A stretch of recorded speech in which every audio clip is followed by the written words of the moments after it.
pledge allegiance to the flag of the United States of America and to the republic for which it stands, one nation, under God, indivisible, with liberty and justice for all. Your mic's not on. Turn your microphone on.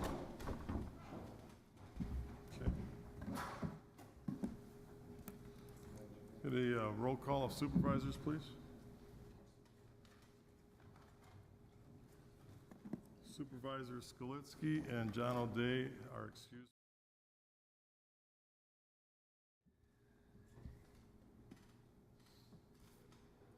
Move on to citizen comments. Oh, I'm sorry. Thank you. Sorry about that.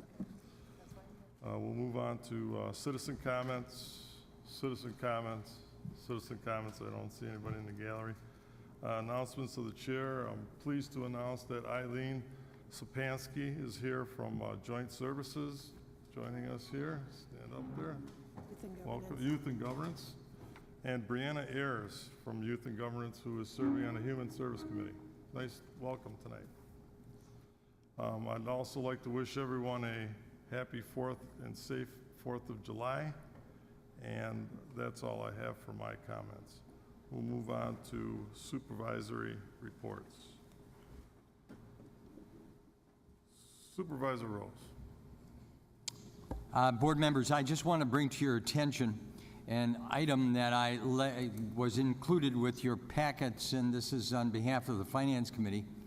It's a Kenosha County 37-year budget history. And last meeting, we talked about and passed the levy objective resolution. That was originally passed in 2005, and it was effective in 2006. And you will see there under the column entitled Percent Levy Increase, the history of the levy increases will be prior to the resolution and after the resolution. So I think one can conclude, based upon the facts set forth here, that it has indeed been very effective.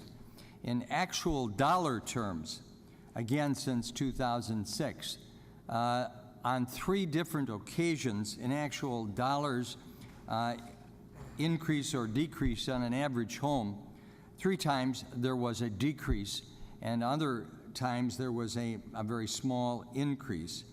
And so I think that when this issue comes up with constituents, this may be an effective tool for you to discuss what the history has been in the last 37 years.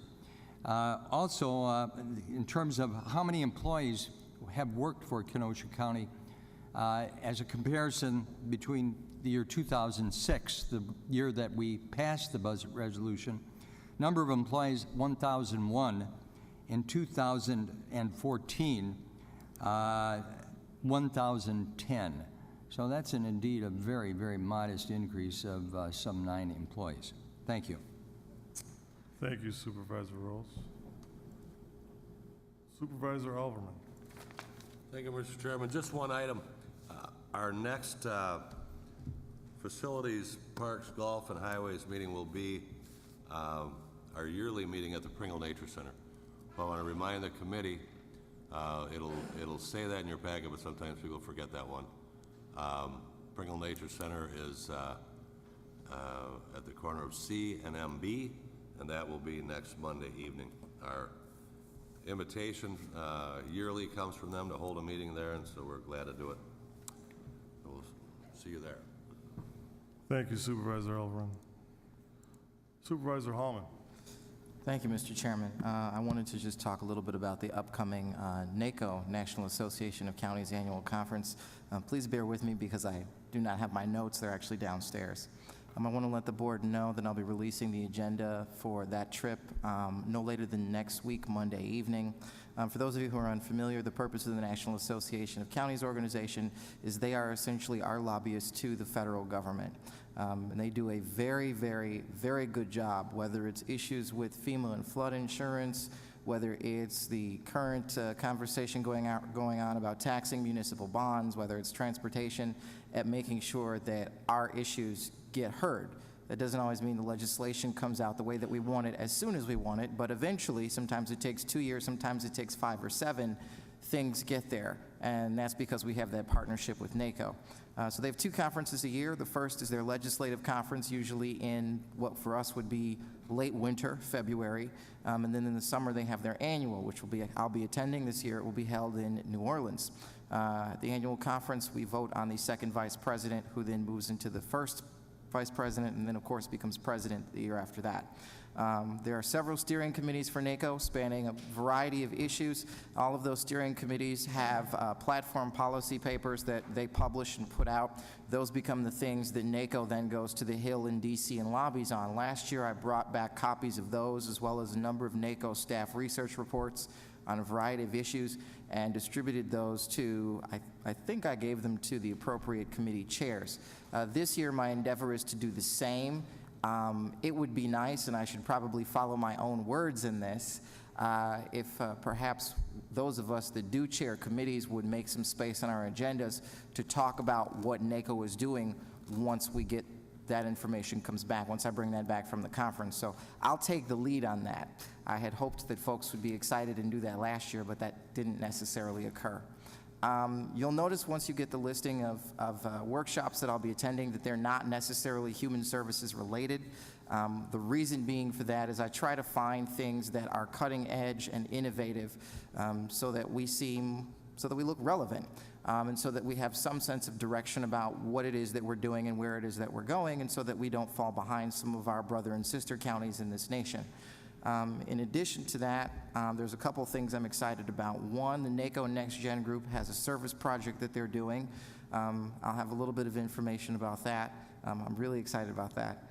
And I'll be meeting with some representatives from the Bureau of Labor Statistics, the Bureau of Economic Analysis. There's some folks from the Department of Energy for their Sunshot Solar Initiative. If you're not familiar with that, it was a goal for solar to be put in local communities, mostly in terms of demonstration and exhibitions, but they've had some interesting projects that have been done, particularly in rural communities, and certainly in inner city areas that were low income.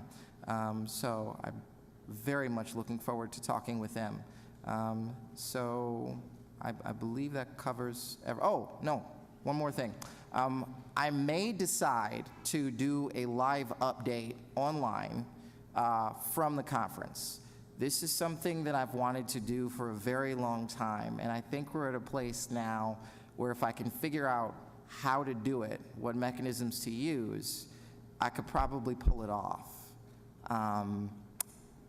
So if I decide to go that route, I'll try to let you know and give you a 24-hour notice.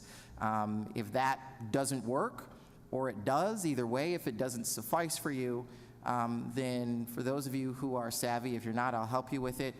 You can certainly follow me on Twitter, because I post relentlessly what goes on at the conference, what gets said, facts, figures, information. Sometimes there's even pictures of the food. So you can be a part of that way, and that would be the little @ sign and then David Hallman, all one word. If you're not a Twitter person, if you're utilizing Facebook, then just look for David Hallman Kenosha County Board, and I'll be posting things there. If you're not using either of those, but you still wish to be involved, please come talk to me, and we can work something out. Otherwise, I can't do much for you. Thank you.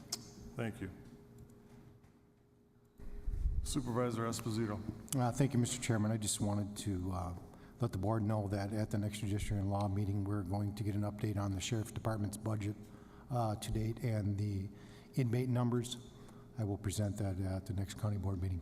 Thank you. Thank you, Supervisor Esposito.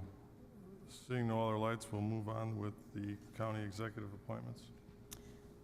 County Executive Appointment 11, Boyd Frederick, to serve on the Racine Kenosha Community Action Agency Board. Refer to Human Service Committee. 12, Deborah Ford, to serve on the Kenosha County Workforce Development Board. Refer to Human Service Committee. 13, Lou Molitor, to serve on the Kenosha County Workforce Development Board. Refer to Human Service Committee. 14, Nicholas Galick, to serve on the Kenosha County Workforce Development Board. Refer to Human Service Committee. 15, David M. Gersten, to serve as Director of the Kenosha County Department of Finance and Administrative Services. Refer to Finance and Administration Committee. 16, John T. Jansen, to serve as the Director of the Kenosha County Department of Human Services. Refer to Human Service Committee. 17, Charles Burmeister, to serve on the Kenosha County Veterans Service Commission. Refer to Human Service Committee. Claims, 7, Carmen Jane Bright, personal injury. Refer to Corporation Council. 8, David Lathrop, flat tire. Refer to Corporation Council. Approval of the minutes from the June 17th, 2014 Committee of the Whole and regular meetings by Supervisor Grady. Supervisor Grady.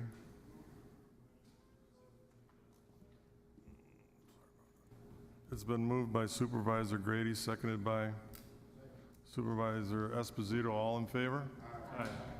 Can I get a motion for adjournment? So moved. Motion adjourned by Supervisor Dodge, seconded by Supervisor Arrington. All those in favor? Aye. Happy 4th, everybody.